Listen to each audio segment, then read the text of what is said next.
Yes. What was the question? What was the audition like, and what did you know about The Walking Dead before going into it? Personally, I hadn't yet read the comics, but I was already a fan of the show. The show was, I think, season 1. I just wrapped of the show. So when we got these auditions, I was just like, oh man, this is like too cool to see The Walking Dead, to have Telltale doing The Walking Dead.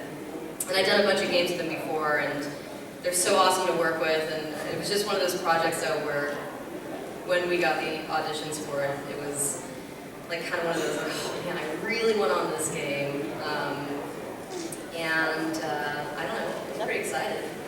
How about you guys? I have to say.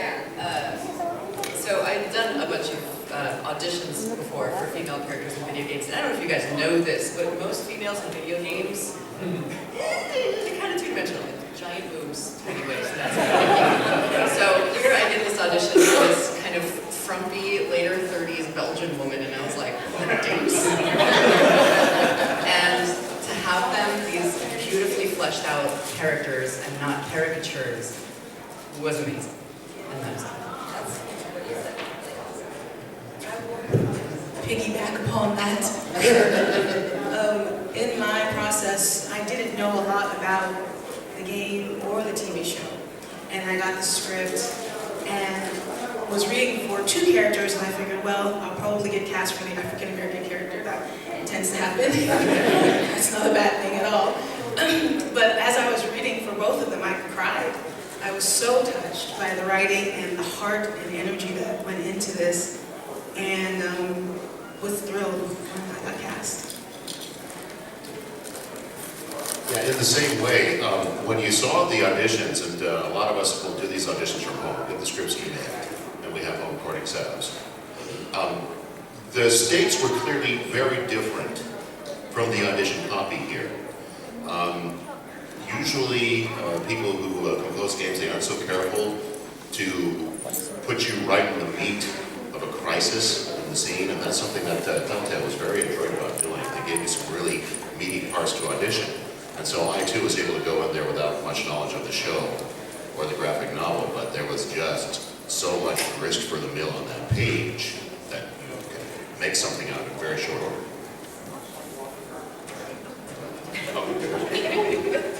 I'll stand up so you can see me. It's like playing Twister up here. Yeah, totally. There's almost more of us up here than there are a few times. We're gonna be like a pyramid in like 10 minutes. Anyone watching the VOD on YouTube, that is totally not the case. Just so you know. I know that when I got the audition for The Walking Dead, and I had auditioned, I remember auditioning for Lily and Carly, and I'm really glad with the way they casted it, because Nikki was awesome as Lily. But I remember thinking that The Walking Dead was really exciting, but I don't think any of us really had any kind of idea how huge the game was going to become, and going on to the Spike TV, Miss Hutchison winning Best Female Voice for 2012 the Spike Awards, and our game winning Game of the Year. So I think we were all totally caught off guard by that, and it was really awesome. Just one thing I was going to add is the process with Telltale. Often you audition for something once, and then you either see it come back, 4, 5, 17. Sometimes you never do. Sometimes you just read it and then it just, you know what to expect. But there was such an emotional range in that packet. They always have tons of information, tons of references to people they're sort of seeing in the character. They really do, when you audition back, cover a range of stuff. So it's like a wonderful opportunity for us to really kind of risk some symptoms.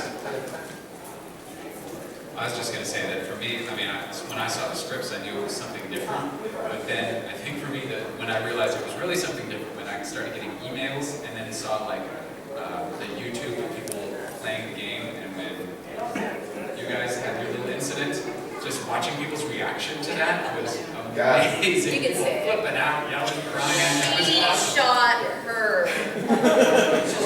Man.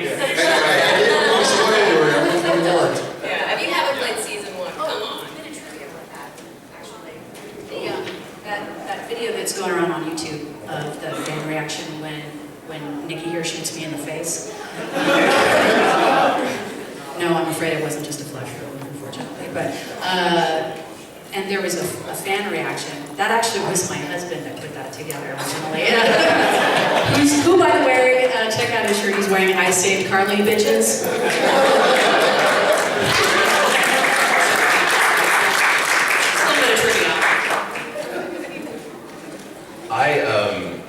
I love Walking Dead, and I'm current. I just finished 120. So for me, I was super excited, and honestly, I was in 400 days, so season 1 had kind of already been in the make, so I was just stoked to be a part of it. And we'll get to the whole people shooting other people later. But a lot of mention about emotion and diversity. These are not your atypical video game characters. This is not your typical game story. There's a lot of death. There's a lot of emotion. Did any of you approach the game differently after seeing the script, after realizing that this is not the usual project I'm used to? Well, this is because of the episodic nature of this game, and it's just so dialogue rich. Obviously, it's not just like, you know, short death, medium death, long death, you know, wield your sword. I mean, which is totally fun and awesome, but this was like, you saw this and it was immediately like, yeah, it's like being in an animated series more so. And the writers at Telltale are like stupidly talented people. It's insane like how talented these writers are, and they give us such amazing, I mean, as for playing a little girl, you know, the way they wrote her, they had to be very careful with that because she could have come off annoying, and that would have killed it. It wouldn't have, no one would have been okay with that. So, just getting into the emotion, honestly, the writers really did a lot of that work because they laid it out so well for us. And kind of in the first season, you're feeling it out, you're getting into your character, and then by the 5th episode, whoever made it to the 5th episode, by that time you're already like, I mean, just when I went in to record the scene between Lee and I, by that time, I mean, I was already basically preparing for that from the minute I stepped into the studio to record the first episode. The bonds between the characters and the development was just, it was insane how, like, for us as voice actors, I can honestly say it was like one of the best acting experiences of my life. And it still is, thankfully, at the moment, fingers crossed. People ask me, like, what do you want from your, you know, what do you want for Clementine, what do you want for your character? And I'm like, I just want her to live. I don't want to kill her. But I don't know, I just have to give it to the writers on that, because they gave us so much awesome work. Stuff, they gave us stuff to work with. One of the things that I loved was getting to switch from Katya, who's this wonderful, loving, caring mother, wife, person, to Jolene in the same recording episode. And Jolene's crazy. She's crazy. And they gave me this whole backstory about Jolene, and like, we don't just want her crazy, we want her crazy for a reason. Like, these bastard cannibals like stole her daughter and sold her into, you know, child prostitution and all this craziness that you never even see in the game. So when you know, Jolene confronts these guys and, you know, she's yelling, I know who you are, I know what you do, there's so much behind that you as the players never even see, but that's what they give us as the actors to go in with. And again, like, coming from other video games where it's, we fight together, you know, to go from that to depth is just really outstanding. I was going to say, we keep mentioning other video games, and a lot of them, I will say, for especially like things where there's combat or something, the script says something like death emotes or something, and they're like, just give us a series, and it's like, I kid you not, they're like, Which death screens are a combination between sex and Yeah, it's kind of obscene.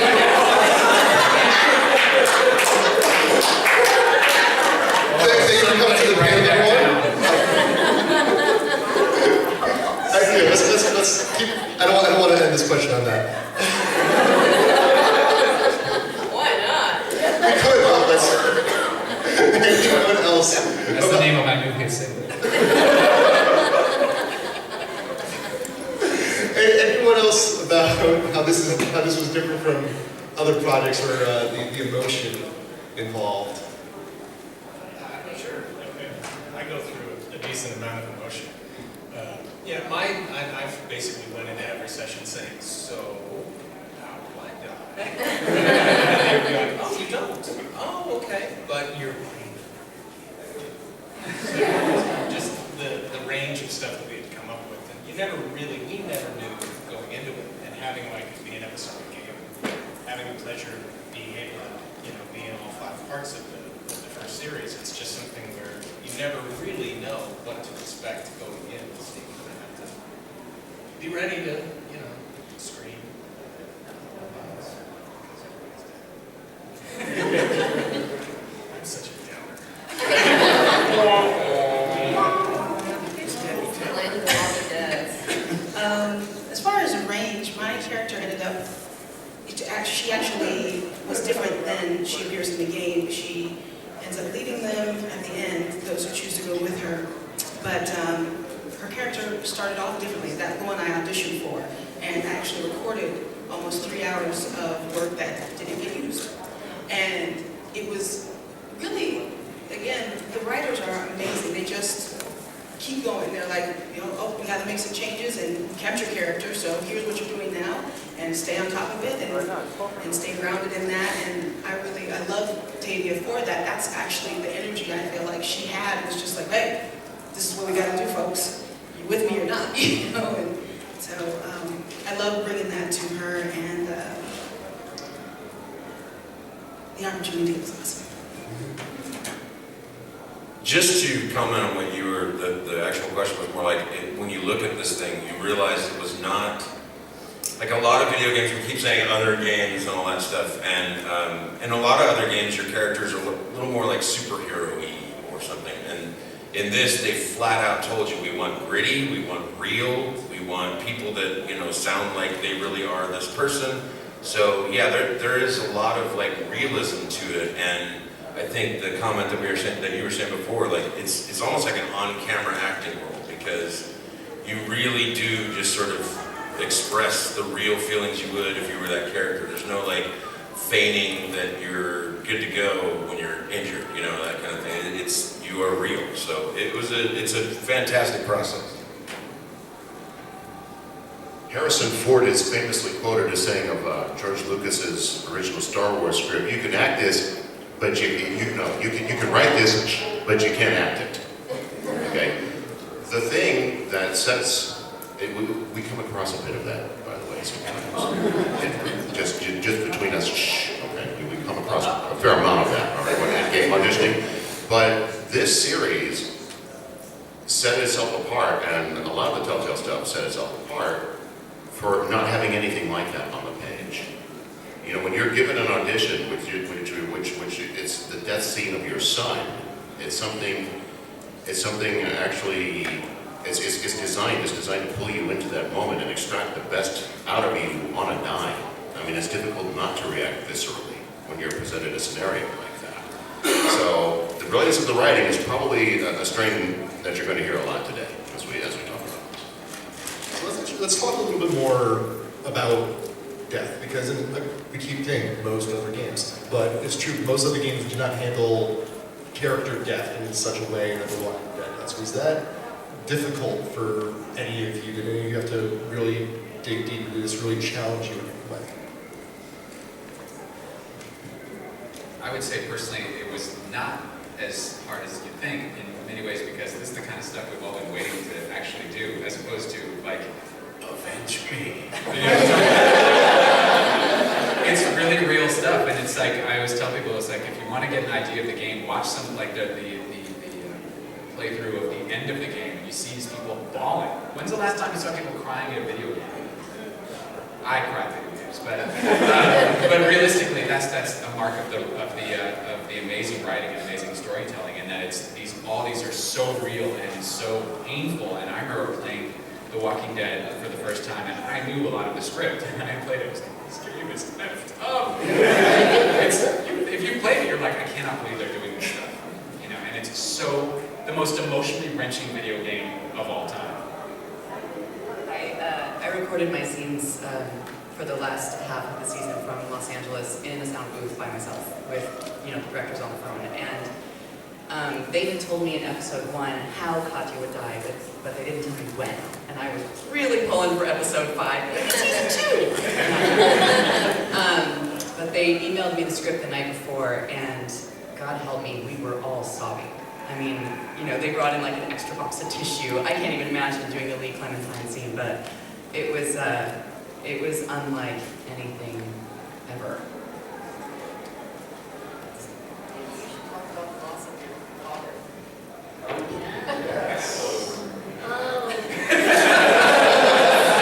Oh, that father. Kenny?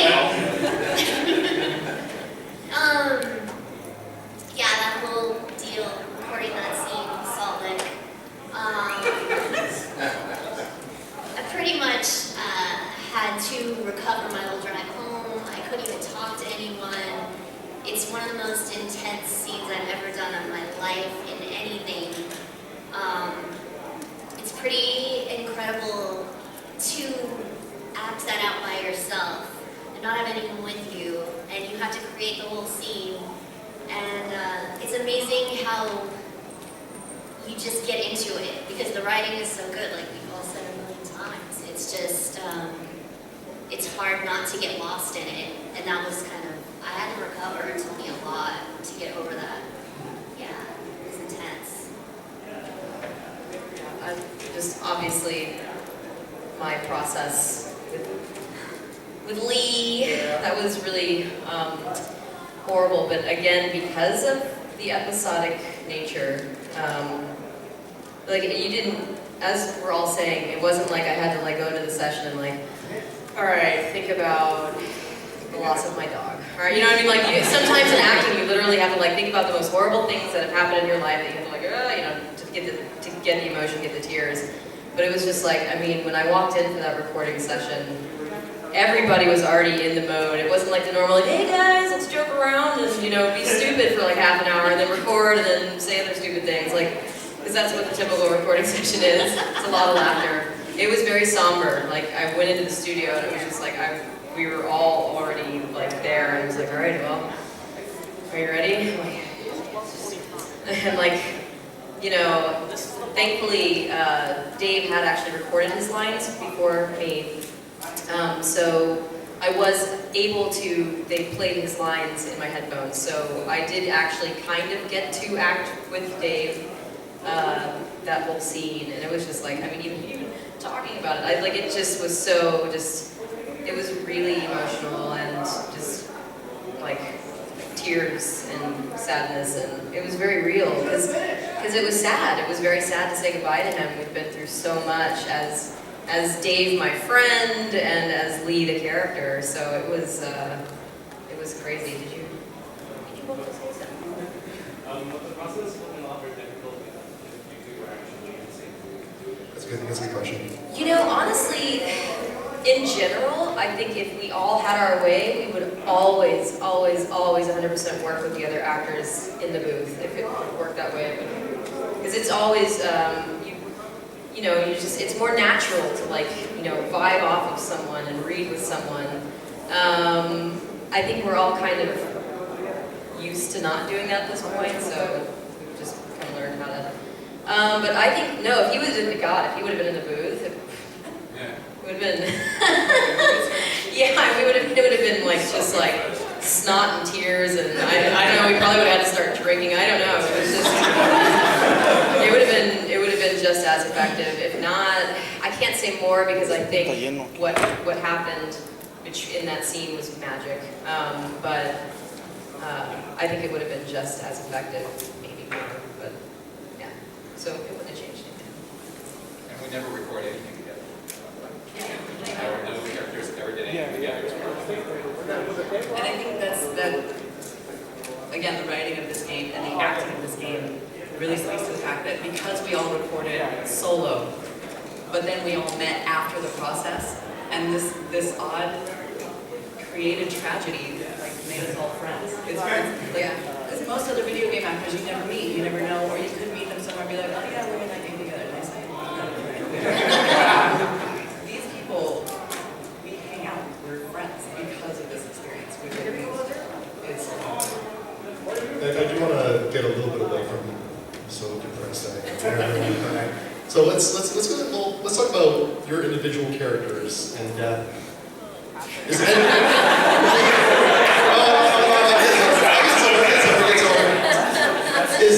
anyone playfully bitter about your own character's death?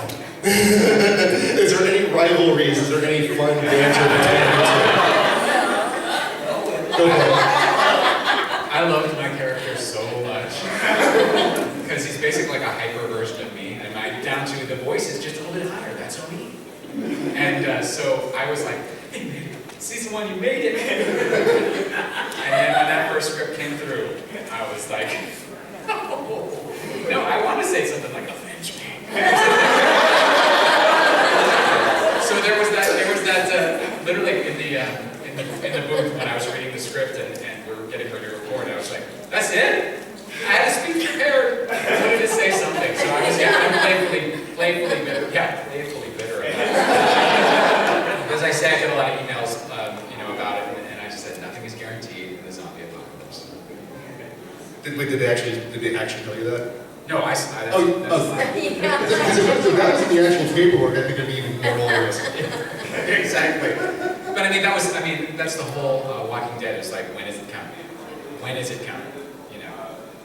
And how is it coming? How bad is it going to be? Nobody needs Weston's juice. Is it going to be gruesome? Is it going to be stupid as hell? Label bitter.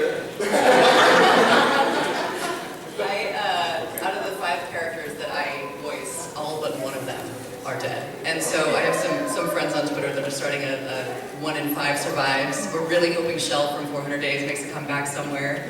So 1 in 5 survives. Make it happen.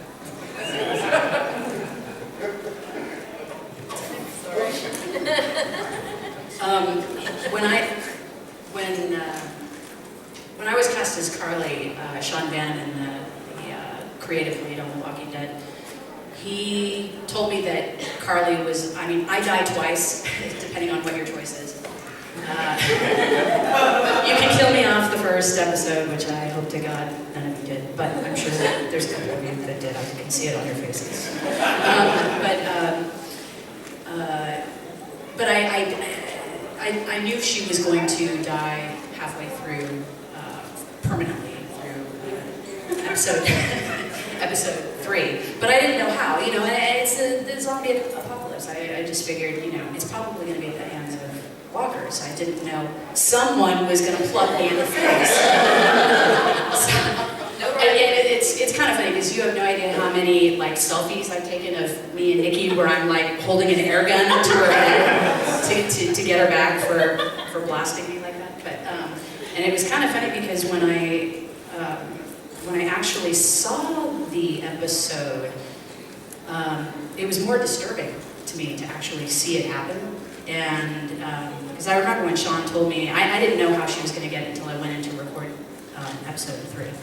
And I remember when Sean told me, I was like, ooh, that's going to piss people off. Because I'm sure no one's expecting, it to turn so ugly. Yeah, I think actually seeing it was probably the most disturbing. And yeah, I'm better. Playfully bitter. Playfully bitter. I can't even believe I said that. Actually, I want to get Nikki's take real quick on that whole incident as well before we get to anybody else. Just while it's all fresh in our minds. I don't know, I always have played really cute little characters and squirrels and bunnies. So, pardon my French, but I got to say fuck a lot. And that was kind of a dream come true for me in a weird way. Do that again. It was intensely because I wasn't really sure what was going to happen, and when I went in and did that session,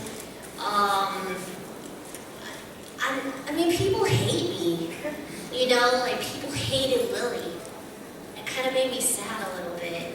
But I understood why they hated her. But her dad's head got smashed in. With a saw, like, in front of my face. There's blood on my face. I don't know. Yeah, no, I'm sorry. You just got in the way. You see, she actually wanted Lee, and you know. Yeah, it was just really intense. But it's fun to play such a dramatic, heavy character like that. So I enjoyed it.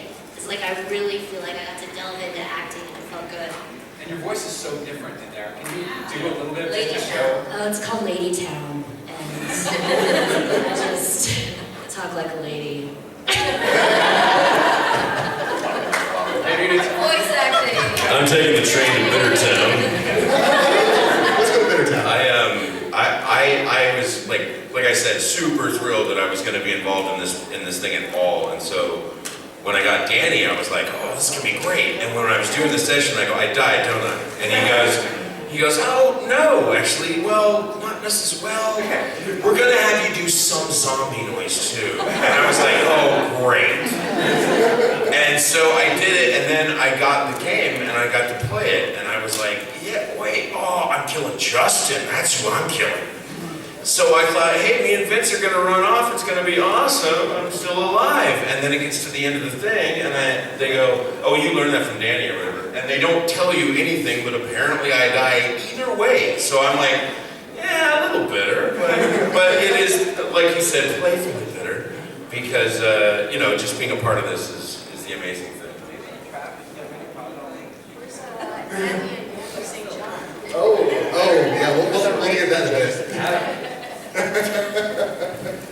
Adam. Adam. Adam has one of the best lines in the game. We gotta talk about.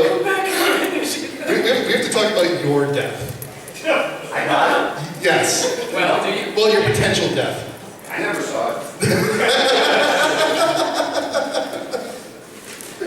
No, it's just a little bit about, you know, like receiving like the final lines, the final sequences, and your thoughts. Well, obviously, first thought is, oh man, my character died, and I have another gig. Well, I mean, this could be for both the St. John brothers, the mic will split. Just sit closer to each other. Hey, man. Yeah, I mean, all jokes aside, it was a pretty intense scene, in my opinion, maybe one of the best scenes in the game. I can finish this thing. It was definitely, you know, as many on the stage said, probably the most intense acting experience of my entire career. I've been doing this 15 years. And as Chuck kind of alluded to, we have to weed through a whole lot of meh to get to something like that. Like some of the translated games from Russian and English and things like that, where essentially we're writing the video game for them as we're in the booth in the session, with no writing credits. But yeah, it was just an amazing experience. Definitely a lot of emotions that I have never had to draw from, ever in my career, that as I move ahead, I will remember, because, you know, sometimes as an actor, you have to lift up writing that's sort of mediocre and give it a little oomph. Not the case with Telltale. It's almost, I often say in interviews, it's more like playtime than work time when you go into a Telltale game session. You know your character is going to be well thought out. You know your character is going to be funny, annoying, just evil as all hell. You know, whatever they're looking for, they do it right, and it's just up to us to read the words and do it right, and not screw up writing. That is just awesome.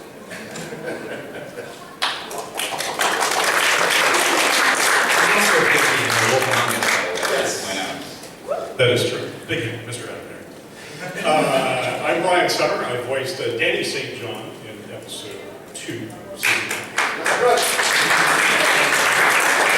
And in season 2, I voiced Pete. I have made a fairly healthy career out of voicing some very bad people, which is all kinds of fun. So, in this particular episode, we're talking about regrets about our character dying. Let's look at the facts of this particular game. You're playing a character who is trying their best to survive a zombie apocalypse, right? Where your character, at every turn of the game, has a very good possibility of being eaten, right?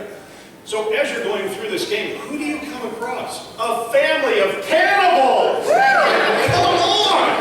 What are the chances? Jesus Christ! So when Danny St. John finally took a pitchfork to his chest, I said, yeah, absolutely. No problem.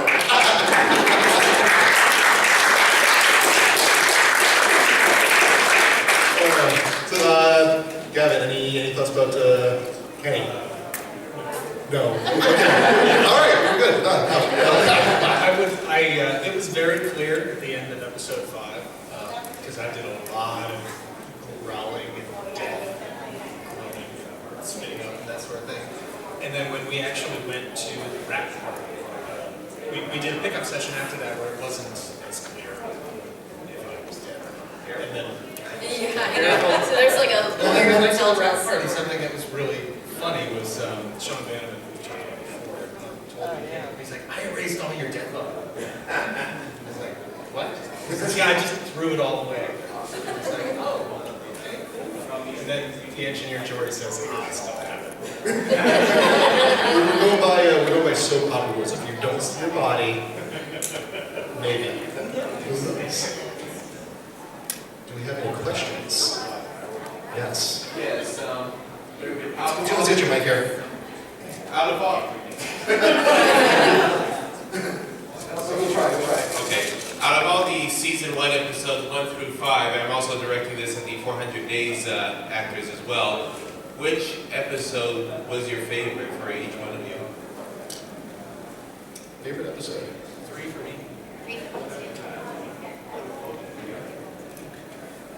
3, 5. Like the Lee and Clem thing, just Yeah. sitting there bawling at my computer. Oh, God, no. Kind of a combination between 3 and 5. I mean, Melissa's scene with Dave Fennoy was just, it was insane. I think everybody cried. And if you didn't cry, you're dead inside. But I mean, episode 3, there was so much death and despair. I mean, everybody bought the farm in episode 3. I mean, it was such an action-packed episode. Everyone bought the farm despite the previous episode not being on a farm. Yeah, exactly. I loved episode 3. I thought episode 5 was outstanding. For me personally, 400 Days was very cool for me. I was pregnant, and during my last recording session, I was actually in labor. So when you see Dean getting her face smashed in, I am actually in labor saying those words. Again, what are the chances? My last recorded word before going to give birth to my child 3 hours later was, "You fucking junkie."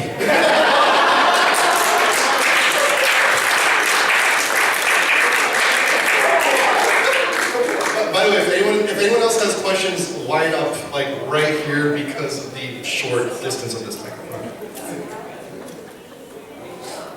So I thought Kenny had one of the most amazing character arcs I've seen in a video game before, because you sort of end up, he starts out kind of unlikable to me, you don't like him, and then you learn to really love him. By the end, you really like him.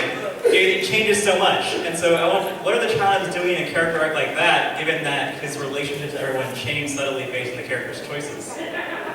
Well, it was a lot of fun. And I mean, like Adam was saying, it's basically our job to just get in the way of the script. And so for me, it was just a pleasure to have the range. You know, I mean, we still covered like, Kenny hating Lee at the end of 5. I mean, something like that. I didn't play it. Sorry. But just the way that it all plays out. But it was a lot of fun just to have to cover that, be like in theory, a decent guy who's just sort of looking out for his family. And if you're nice to him, you're on the right side. And if you're not, then yeah, you're not kind of shot in the face. Thankfully, it didn't happen. She just stole my RV. I'm a Kenny fan too. I'm totally Kenny. Yeah. The question I have is, lines or small plots that were dropped that you loved. And then there were like stupid lines that you can't believe were kept in like when Lee looks at the fence and says, pointy.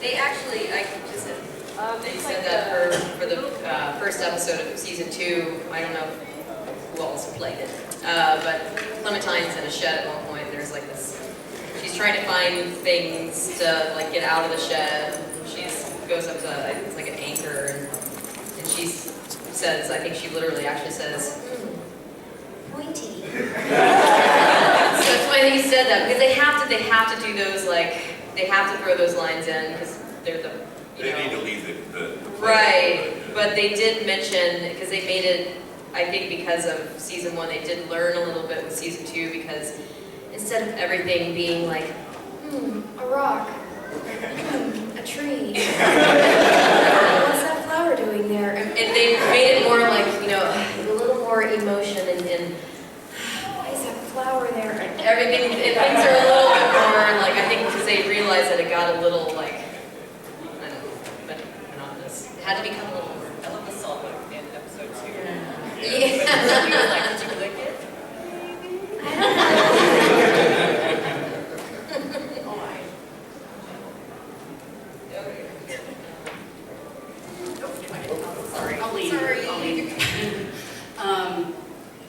There was actually a sequence after, depending on who you say, if Carly or Doug, there's a dream sequence that got completely axed from the beginning. And I had completely forgotten that I recorded it, and some very resourceful gamer out there somewhere put it up on YouTube, some of the audio that they dug out of the coding, I guess. So it's kind of an Easter egg in that if you're really super tech savvy, you can find the lost audio tracks.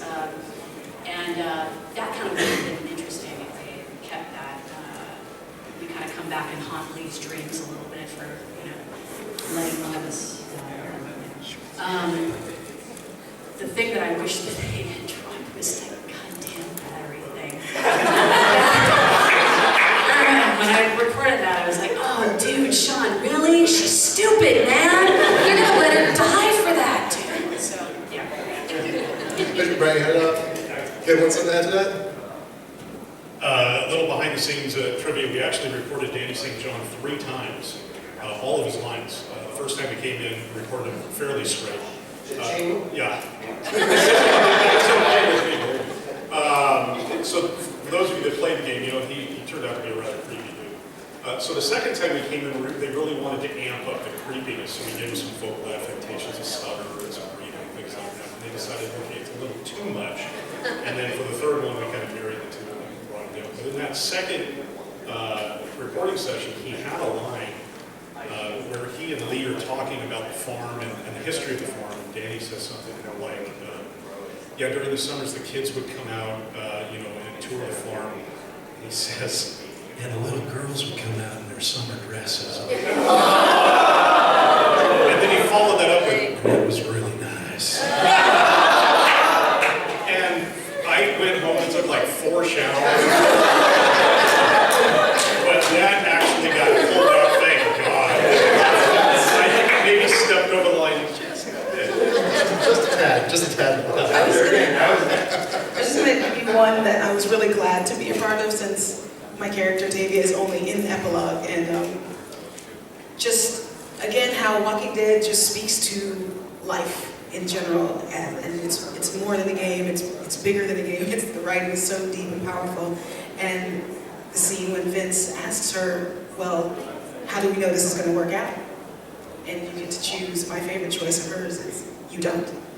You know, and that just sums up this whole, like, this choice to be a voice actor, this choice to live this life as an entertainer person. It's like, damn, you better sum it up like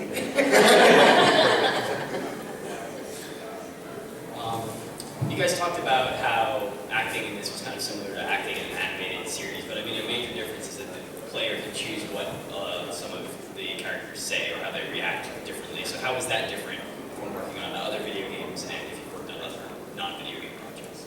I would say that the craziest thing about it, and as I then say the lion's share of here, you two, that you have to do not only the lines for that scene, but every possible scene that could come from that, and it goes on and on and on, and some of it, it's like you can't even remember what's happening, and then I had one particularly very long day, and I thought about you guys, I was like, my God, that's a lot of lines, and each one, you know, they're all so emotionally raw that it's definitely...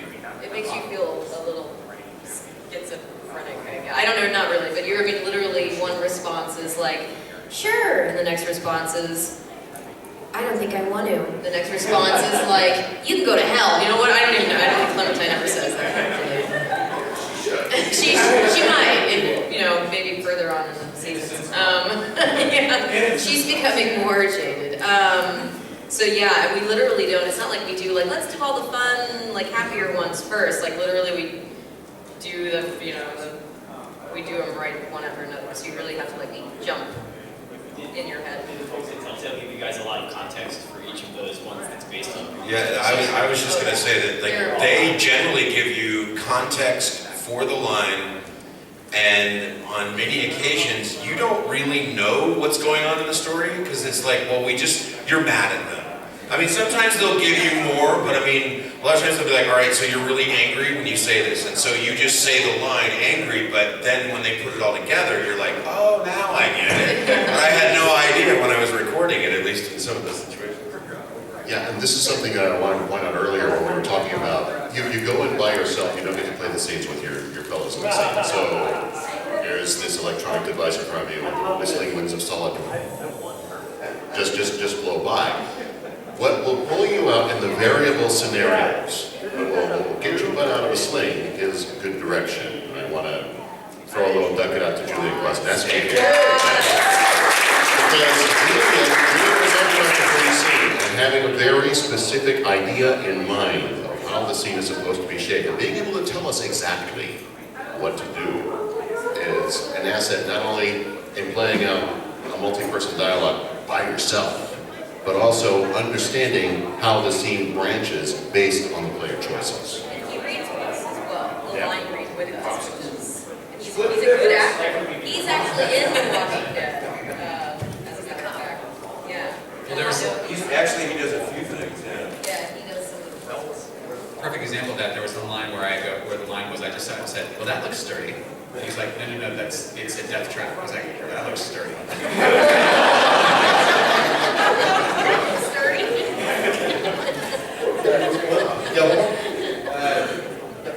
Yes, I was wondering, I thought all your performances were great. I just played through the game this past week because hearing all you coming over for this convention, so it's fresh in my mind. That said, I have to wonder, what separates a scene like a scene where someone's head gets smashed in by a salt lick? What's the line that separates that, keeping it from being unintentionally humorous as opposed to dramatic? It never felt funny when we were doing it.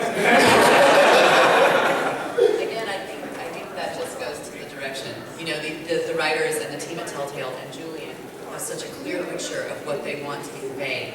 And, you know, they tell us, look, this is your line. This is what's just happened. How would you, as you react to this situation? You know, if you're not a character playing a role, you're I guess, it's not. I'm laughing because I would smash his head with a salt like that's hysterical. Let's do it. But what keeps it from being unintentionally funny is that each person in the scene has to believe what is going on, and that's just to kind of branch off of what Sissy said. You know, Julian had a critical ear for that.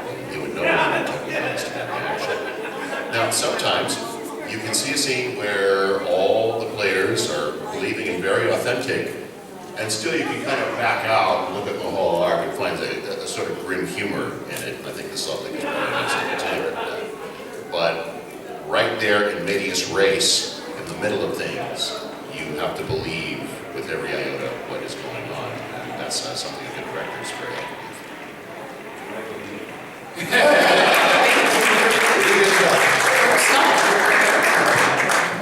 Hi. Like with like how your characters developed throughout each episode, was there ever a time where like you felt like there was something about the character that you really wanted to like delve more into, like in the script, but like it wasn't like good enough, or like it was cut out in the process of making the episode? There's so much left out. There's so much backstory of the characters that we don't see and you don't see. I mean, they give us some backstory, but there's a lot. I of course, as Adam would say, cha-ching, I would have loved to have seen more of a romance develop between Lee and Carly. I mean, they just barely hint at it, and, you know, like the sadistic people that Telltale Games are, they, you know, just hint at it and then, nah, I don't think so, you know. So. What was PewDiePie's reaction? He's like, I was gonna get married! PewDiePie, yeah, he was like, oh man, I had a chance with her, I was gonna get married. But there's a, again, in the Walking Dead, you get, that's the beauty of Robert Kirkman's world, is that, you know, you have these relationships and you get attached to these characters, and anybody can go at any time. It's just, you know, that's the beautiful cruelty of that world. I think Amy Poehler was talking about improv, and she was saying nobody wants to see how the scene starts. No one wants to see you jumping out of the plane. They want to see you in the air. You've already jumped. So for all of these characters, you're kind of dropped in at different times in their lives. You have no idea what happened before they jumped out of the plane. And I think there's so much there that you can pull from or make up yourself or not care. I just really wish I had some closure. I wish, like, I would have had a death, or, I mean, I don't want to die. Yeah, I still, no, but I wish I had something so I knew there was a final, like, thing of will, you know? Yeah. There's actually a comment made by one of my friends saying, it's like, because like the season 2, episode 2 trailer, saying like, oh, I think Lily's gonna come back, and like all that, and so like, I know you guys probably can't like reveal anything yet, so. Buy a few drinks. Like we said earlier, soap opera rules. If you didn't see a body, maybe. They don't tell us. I mean, Yeah, I was just gonna most say of it, that. like for when Omid in season 2, I walked in there, saw the script, and I was like, that's when I found out. I was thinking is like they actually do that, from what I understand, the same way with the TV show. Like they'll intentionally like delay the scripts. They will only give them so far ahead, and they'll usually find out like sometimes like the day of or a day or two before. It's like, damn it. Yeah. So I think we're about ready to wrap it up. Are there any last words, any last comments before we bring that in? Well, I think on behalf of all of us, my God, thank you all so much for this game is such a special project. To get all this love from the fans of the game it's such an honor, and it's very humbling, and we're all very grateful. Thank you, Yeah. Telltale. And And stars. And Telltale, but also our good friend Dave Tenoy, who voiced Lee, he couldn't come up, but incredible actor, incredible person, and I'm sure we'll be joined by everybody else saying that it was an honor to work with him. We love you, Dave.